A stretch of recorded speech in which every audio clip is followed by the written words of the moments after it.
चुके हैं, जिन्होंने धर्म की हर बात को खूब तराशा, तौला और तराश करके तौल करके समाज के बीच रखा। सदगुरु कबीर साहब जी की वाणी में किसी प्रकार का अवलंबन नहीं, अवधारणा नहीं, अंधविश्वास नहीं।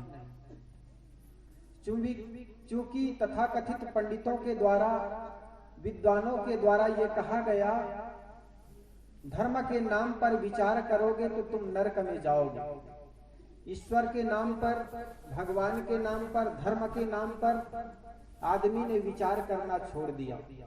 लेकिन सदगुरु कबीर कहते हैं धर्म के क्षेत्र में जितना विचार का महत्व है उतना आस्था और श्रद्धा की नहीं। इसलिए साहब धर्म की हर बात पर विचार करने के लिए प्रेरित करते हैं। और सदगुरु कबीर जहां पर अंधविश्वास की बातें देखते हैं वहां पर तर्क की झड़ी लगा देते हैं। तथाकथित हमारे पंडितों ने कहा कि जीवन में जितने भी अगर पाप करते हो, लेकिन एक बार तुम किसी भगवान की, किसी भगवती की नाम मंत्र जाप कर लो, किसी गंगा नदी में जाकर स्नान कर लो, जीवन के सारे पापों से मुक्त हो जाओगे। तो सदगुरु कबीर बड़ा सुंदर तर्क की झड़ी लगा देते हैं। साहिब का वो पद कई बार आप लोगों ने सुना होगा। सदगुरु कबीर कहते हैं पंडित बात बदे सो झूठा, राम के कहे जगत गति पावे, खाड़ कहे मुख मीठा। पावक कहे पांव जो डाहे, जल कहे तृषा बुझाई, भोजन कहे भूख जो भाजे तो दुनिया तर जाई। नर के संग सुआ हरि बोले, हरि प्रताप न जाने, जो कभी उड़ जाए जंगल में तो हरि सूरत न आने। बिनु देखे बिनु अर्श परस बिनु नाम लिए का होई, धन के कहे धनिक जो होवे, निर्धन रहे न कोई। साची प्रीति विषय माया सो, हरि भक्तन की फांसी, कहे कबीर एक राम भजे बिन बांधे यमपुर जासी। सदगुरु कबीर का यह प्रसिद्ध पद है। आप लोगों ने इस पर टीका व्याख्या कई बार सुने होंगे। तो साहिब कहते हैं पंडित बात बदे सो झूठा। तथाकथित पंडित ये बात बदते हैं, विश्वास दिलाते हैं, ढाढ़स बंधाते हैं कि हे भाई एक बार राम राम कह लोगे तो जीवन में गति मुक्ति मिल जाएगी। सदगुरु कबीर कहते हैं अगर राम राम कहने मात्र से गति मुक्ति मिल जाए, जीवन में कोई साधना नहीं, कोई अच्छे कर्म नहीं, तो इससे बड़ी सस्ती नुक्सी और क्या हो सकती। अगर राम राम कहने मात्र से गति मुक्ति मिल जाती है तो शकर शकर कहने मात्र से मुख मीठा हो जाए, पानी पानी कहने मात्र से आदमी की प्यास मिट जाए, आग आग कहने मात्र से पैर गर्म होने लग जाए, भोजन भोजन कहने मात्र से आदमी की भूख मिट जाए, धन धन कहने मात्र से आदमी धनवान हो जाए, तो राम राम कहने मात्र से भी केवल गति मुक्ति हो सकती। और अगर ऐसा नहीं होता, खाड़ खाड़ सकर सकर कहने मात्र से आदमी की मीठा नहीं होता, पानी पानी कहने मात्र से आदमी की प्यास नहीं बुझती, धन धन कहने मात्र से कोई आदमी धनवान नहीं होता, तो केवल शकर शकर कहने मात्र से भी, केवल राम राम कहने मात्र से भी आदमी को गति मुक्ति नहीं मिल सकती। इसलिए सदगुरु कबीर मानने पर नहीं बल्कि जानने पर जोर देते हैं। सदगुरु कबीर ने कहा बहुत दुख दुख की खानी, तब बची हो जब राम ही जानी। सदगुरु कबीर मानने पर जोर देते हैं। मानना होता है विश्वास के बल पर, श्रद्धा के बल पर। जिसको आप नहीं जानते बड़े बुजुर्गों से पूछ लेते हो, जो उस जगह को जानते उससे जाकर पूछ लेते हो, आपको मानना होता है। लेकिन जब वहां पर चल करके जान जाते हो फिर मानने की जरूरत नहीं, अब तो जान ही गए। तो मानना होता है विश्वास के बल पर, आस्था के बल पर, श्रद्धा के बल पर, और जानना होता है विवेक के बल पर, खोज के बल पर, परख के बल पर।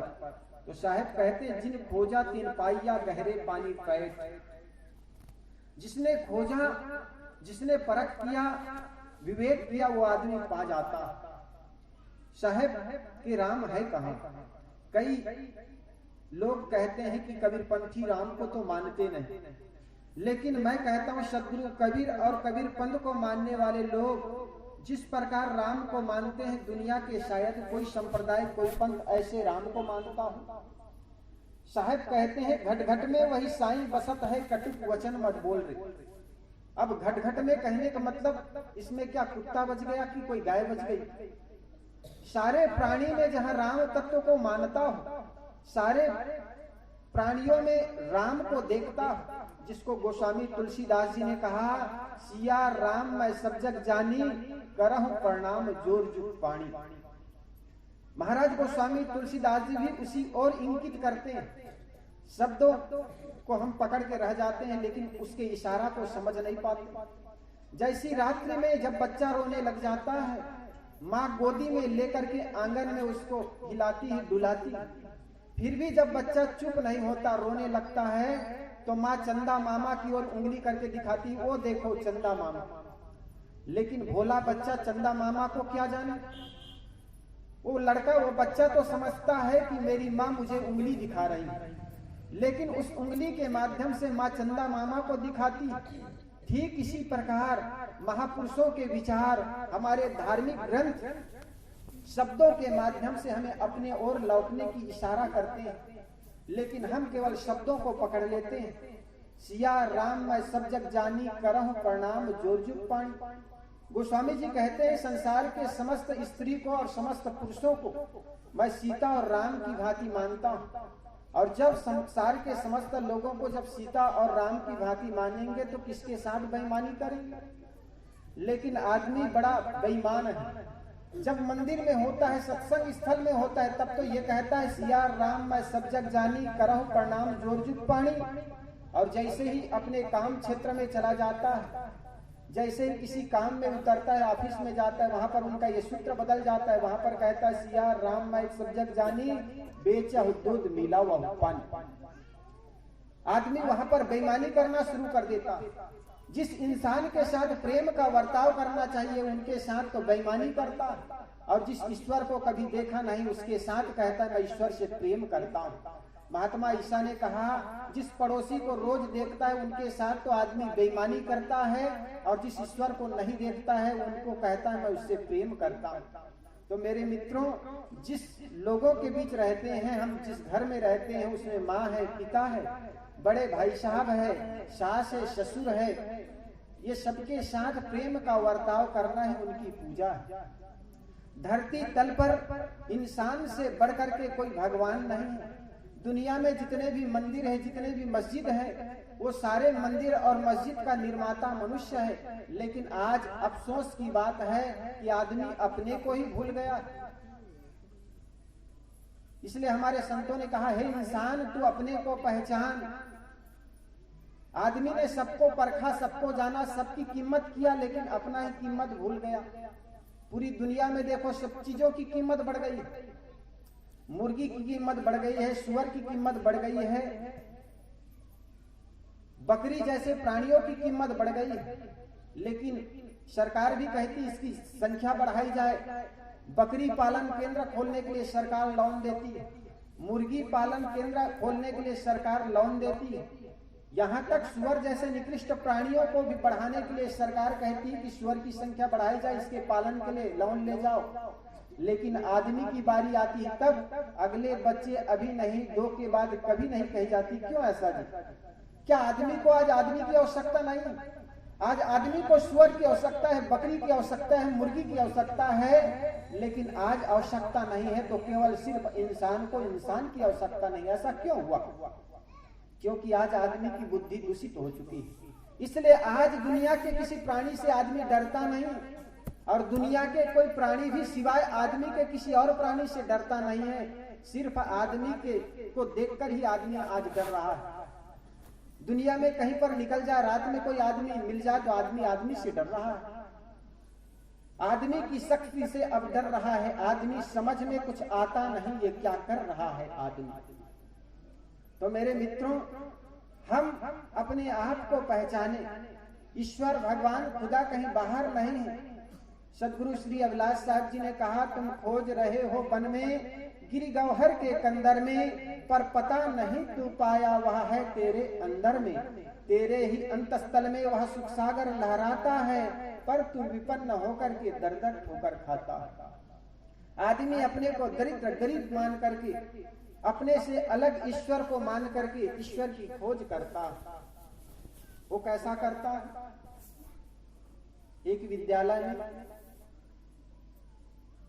एक इंस्पेक्टर जांच करने के लिए गया कि विद्यालय में कितनी पढ़ाई होती है कि नहीं होती है। तो इंस्पेक्टर भी थोड़ा पियक्कड़ स्वभाव के था। सुबह सुबह के समय था 10:30 का। सारे बच्चे विद्यालय के प्रांगण में प्रार्थना करके खड़े थे। उसी समय जैसे ही दरवाजे पर इंस्पेक्टर पहुंचा तो मास्टरों ने देखा इंस्पेक्टर आ गए, तो वो भी लेकिन लड़खड़ा रहे हैं। तो 2 बच्चों को भेज करके मास्टर इंस्पेक्टर को लाने के लिए भेजा। 2 बच्चे उस इंस्पेक्टर के बाहों को पकड़ करके प्रार्थना स्थल में लाए, और जैसे ही आया तो आकर के एक प्रश्न कर दिया, मेरे बच्चों मैं तुम लोगों से एक प्रश्न करता हूं। मास्टरों ने भी सोचा इसका तो जुबान लड़खड़ा रहा है, पैर लड़खड़ा रहा है, न जाने हमारे बच्चे से एक ऐसा प्रश्न कर देगा। तो इंस्पेक्टर ने कहा, मेरे बच्चों एक प्रश्न है, एक रेलगाड़ी रायपुर और दिल्ली के बीच 120 किलोमीटर प्रति घंटा की रफ्तार से चलती है, तो बताओ मेरी उम्र क्या है? अब है यहाँ पर कोई मास्टर, कोई डॉक्टर जो बता सकते? गौर कीजिए मेरे प्रश्न। उन्होंने कहा एक रेलगाड़ी रायपुर और दिल्ली के बीच 120 किलोमीटर प्रति घंटा की रफ्तार से चलती है, तो बताओ मेरी उम्र क्या है? मास्टर भी अब सिर खुजलाने लगे, जिस प्रश्नों का उत्तर हम नहीं दे सकते ये हमारे बच्चे क्या देंगे। और मास्टर भी तब हैरान हुए जब एक पीछे बैठा हुआ गड़रिया का लड़का जो जीवन भर भेड़ चराया है और आज जब अटर पटर प्रश्न कर रहा है कि ये हाथ हिला रहा है, न जानिए कैसा उत्तर देगा, बड़ा मूर्ख। इंस्पेक्टर ने देखा इतने बड़े विद्यालय में केवल एक ही बच्चे हाथ हिला रहा है। कहे बेटा बता। वो लड़का खड़ा हुआ और खड़ा होकर के कहा, सर आपकी उम्र 42 वर्ष होनी चाहिए। इंस्पेक्टर कागज कलम निकाल करके जोड़ घटाना शुरू किया। बिल्कुल उनकी उम्र 42 वर्ष हो रही थी, ना एक दिन ज्यादा ना एक दिन कम। अब तो इंस्पेक्टर की भी बुद्धि चकराने लगी, यार इस लड़का ने कौन से मेथड प्रयोग किया, कौन से फार्मूला जो कि मेरी उम्र निकाल दी। तो इंस्पेक्टर ने पूछा, अच्छा बेटा तुमने कौन से मेथड, कौन से फार्मूला, कौन से विधि का प्रयोग किया जो कि मेरी उम्र बिल्कुल 42 वर्ष निकाल दी तूने? लड़का ने कहा, सर माफ करे तो बताऊं। कहे बेटा माफी, इतने बड़े विद्यालय में तो अकेला होशियार जो कि मेरे प्रश्नों का आंसर दे दिया, उत्तर दे दिया। तो उस लड़का ने कहा, सर मेरे बड़े भाई हाफ पागल हैं। गौर कीजिएगा, उसने कहा सर मेरे बड़े भाई हाफ पागल हैं और 21 वर्ष के हैं। मेरे बड़े भाई हाफ पागल हैं, वो 21 वर्ष के हैं, आप पूरे पागल हैं, इसलिए 21 दूने 42 वर्ष होनी चाहिए, मेरा फार्मूला है। हम लोगों के साथ भी ऐसी घटना घटती है। घर जरे घूर बुझाए, प्रश्न कहाँ है और उत्तर कहाँ ढूंढ रहे हैं। रायपुर और दिल्ली के बीच गाड़ी चलती है, उससे इंस्पेक्टर की क्या उम्र निकाली जा सकती है? लेकिन ऐसा ही पागलपन की एक दौर है। हृदय तल में आग लगी हुई, जाकर के घुर में पानी डाल रहे हैं, किसी मंदिर में पानी डाल रहे हैं और उस भगवान में पानी डाल रहे हैं जिस भगवान को हमने निर्माण किया, जिस माँ बाप ने हमको निर्माण किया, उसकी पूजा तो दूर। लेकिन हम आदमी का अहंकार भी बड़ा गजब का होता है, अपने बनाए चीज को बड़ा मानता है, अपने बनाए मंदिर को कहता है मंदिर को स्वच्छ रखें, मंदिर में किसी प्रकार के वैष्णव विलास करना दूर मना है। लेकिन परमात्मा के द्वारा बनाए हुई देह रूपी देवालय में न जाने कैसी कैसी चीज डालते हैं, इसी में गुटखा ठोक देते हैं, तंबाकू झाड़ देते हैं, चूना चाट लेते हैं। आदमी अखाद्य पदार्थों को खाता है, अपेय पदार्थों को पीता है और दोष देता है जमाना को कि यार जमाना खराब है। अरे जमाना खराब है इसलिए हम खराब हैं, ऐसी कोई बात नहीं, बल्कि हम खराब हैं इसलिए जमाना खराब है। खाना खराब होगा तो जमाना खराब। दुनिया में मनुष्य से छोड़ करके कोई प्राणी अपनी प्रकृति से नहीं गिरता है। गाय के बछड़ा को अब कमरे में बंद कर दो और मछली का धोवन पानी डाल दो, गाय का बछड़ा मर जाएगा लेकिन धोवन पानी कभी पिएगा नहीं। कुत्ते जैसे निकृष्ट प्राणी, उनके सामने तुम पैरा डाल दो और कमरे में बंद कर दो, कुत्ता मर जाएगा लेकिन पैरा कभी नहीं खाएगा। लेकिन आखिर आदमी अपने को बड़ा एजुकेटेड मानता है। इनके सामने घास और मांस दोनों रख दो, दोनों को चट कर जाता। दुनिया की सारे गंदगी को सुअर साफ करता, मानव मल को भी सुअर साफ करता। और जरा सोचो, उस सुअर को साफ कर लेने वाला मनुष्य की बुद्धि क्या अच्छी हो सकती है? निकृष्ट प्राणी को भी मनुष्य भक्षण कर देता और कहता है यार हमारी बुद्धि अच्छी है। उस आदमी को कहो भाई तुम्हारी बुद्धि खराब है, तो वो आदमी तो परशुराम का बड़ा भाई बन जाता है। कोई आदमी स्वीकार करने के लिए तैयार नहीं कि हमारी बुद्धि खराब है, लेकिन आदमी के विचार को देखो, आचार को देखो, तो ऐसा लगता है आदमी की बुद्धि आज दूषित हो चुकी है। तो साहेब कहते हैं विचार करें, करहु विचार जो सब दुख जाई। जीवन में अगर विचार करेंगे तो निश्चित मानिए हमारे जीवन के दुख चले जाएंगे। लेकिन ईश्वर परमात्मा के नाम पर आदमी विचार नहीं करता। आदमी सबके लिए जिंदा आदमी चाहिए, प्रेम के लिए, प्रेम करने के लिए जिंदा पत्नी चाहिए, स्नेह करने के लिए जिंदा पुत्र चाहिए, पुत्रों को पढ़ाने लिखाने के लिए जिंदा टीचर चाहिए, बच्चे को जन्म देने के लिए माता पिता जिंदा चाहिए, लेकिन कल्याण करने के लिए मुर्दा भगवान चाहिए। ये कैसा दुर्भाग्य है। साहेब कहते हैं जीवित सदगुरु संतों के पास जाकर ही जीवन में संस्कार आएंगे, जीवन में ज्ञान आएंगे। इसलिए हमें जिंदे सदगुरु संतों के पास जाकर के अपने जीवन की व्यथा, अपने जीवन की कथा सुनाएं, जिससे हम अपने जीवन की व्यथाओं से मुक्त हो सके। लेकिन हम केवल कल्याण के लिए जड़ चीज चाहते हैं, चेतन गुरु संतों के पास जा नहीं पाते हैं। और यही कारण है कि हमारा जीवन जहां के तहां रह जाता है। तो सदगुरु कबीर कहते हैं पंडित बात बदे सो झूठा, राम के कहे जगत गति पावे, खाड़ कहे मुख मीठा। ये तथाकथित पंडित लोग बात बदते ही विश्वास दिलाते हैं कि तुम अमुक तीर्थ में चले जाओ, अमुक मंत्रों को जाप कर लो। साहेब कहते हैं केवल मंत्रों का जाप कर लेने से या किसी तीर्थ में स्नान कर लेने मात्र से कल्याण नहीं चलेगा। तीर्थों का अपना महत्व है, नाम मंत्र का अपना महत्व है। हमारे संत गुरुजन भी नाम देते हैं, वो मंत्र है, लेकिन वो चित्त की एकाग्रता के लिए है। दुनिया में जितने भी नाम है वो सब से चित्त एकाग्र हो सकता है। जिस प्रकार माँ जब बेटा रोने लग जाता है तो माँ वही वही लोरी बार बार सुनाती है, सो जा बेटा, सो जा बेटा, सो जा बेटा। अब वो बार बार बेटा भी सुनता है कि वही वही बात दोहरा रही, तो सहज नींद आ जाती है। जिस प्रकार के आप रामायण में कथा सुनने जाते हैं तो आप जान रहे हैं सीता हरण के बाद कौन सी घटना घटेगी, या लक्ष्मण को शक्तिवान लगेगी तो हनुमान जाएगा धौलीगिरी पर्वत और वहां से पहाड़ उठा करके, जड़ी बूटी का पहाड़ उठा करके लाएगा। आप जान रहे हैं और बार बार वही कथा जब सुना रहे हैं पंडित, तो आपको सहज नींद आ जाती है। ठीक इसी प्रकार कोई भी शब्द आप दोहराते हैं उनका महत्व इतना है कि आपका चित्त एकाग्र हो जाता है। और जब चित्त एकाग्र हो जाती है, दुनिया के जो भी व्यथा है, दुनिया के जितने भी विचार आपके मन में घुल रहे हैं, गुंज रहे हैं, वो विचार से मुक्त हो जाते हैं। और विचारों से जब मुक्त हो जाते हैं तो मन शांत हो जाता है। तो उनका अपना महत्व है, इसको नकारा नहीं जा सकता। इसी प्रकार आप तीर्थ जाते हैं, घर में वही सास, वही पति या वही बाल बच्चों के बीच रहते रहते वही जमीन जायदाद और व्यापार करते करते मन थक जाता है।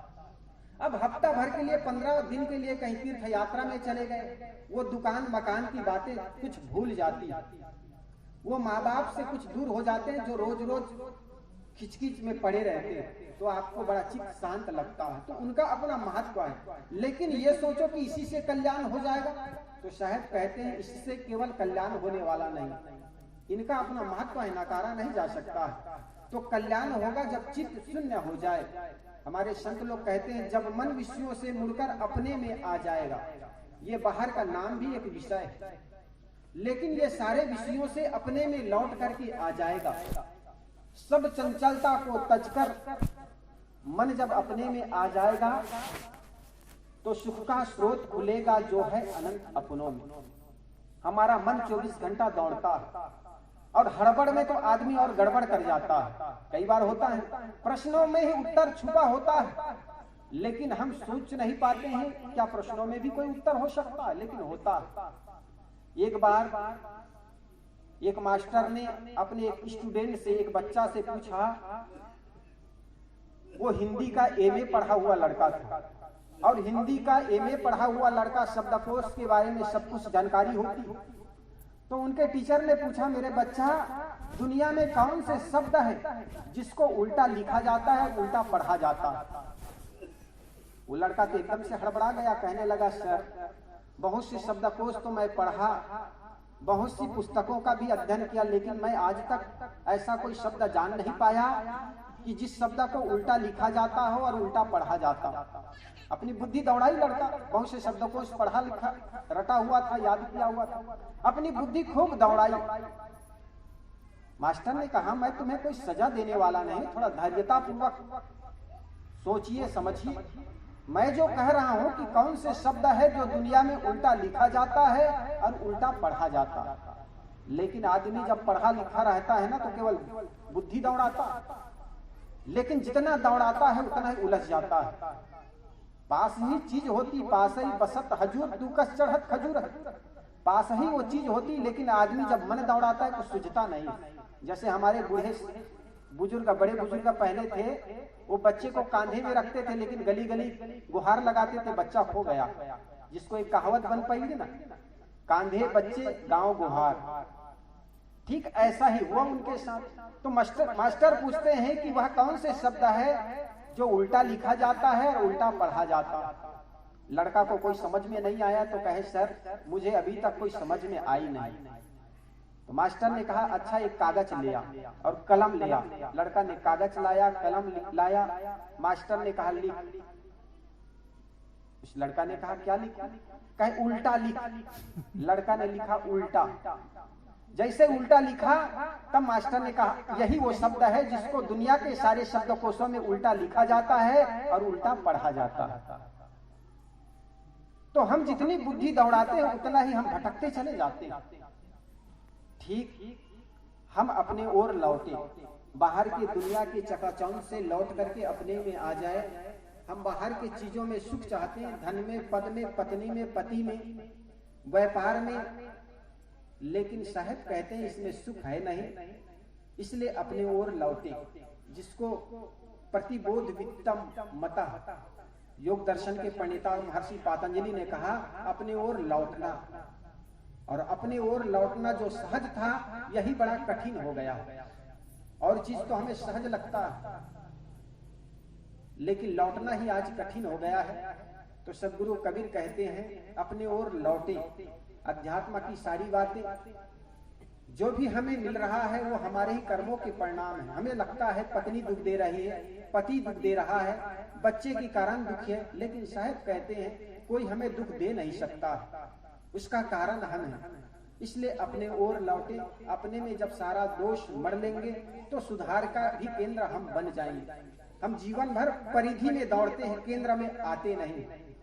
पहले जमाना में स्पेलर हुआ कर नहीं था, कोल्हू में बैल परिधि में दौड़ता था, चलता था, लेकिन केंद्र में कभी पहुंचता नहीं था। इसी प्रकार हम लोगों की दशा हो गई। सदगुरु कबीर कहते हैं कि कोल्हू के बैल भयो, सदगुरु संतों के बिना केवल कोल्हू के बैल हो गए। लेकिन बैल न बन करके जीवन में एक भक्ति का पदार्पण करें और निश्चित केंद्र में हम पहुंचे। तो आप लोगों के समक्ष कुछ देर निवेदन करने का प्रयास किया। मेरा समय हो चुका है, इसी के साथ देता हूं विराम। अपनी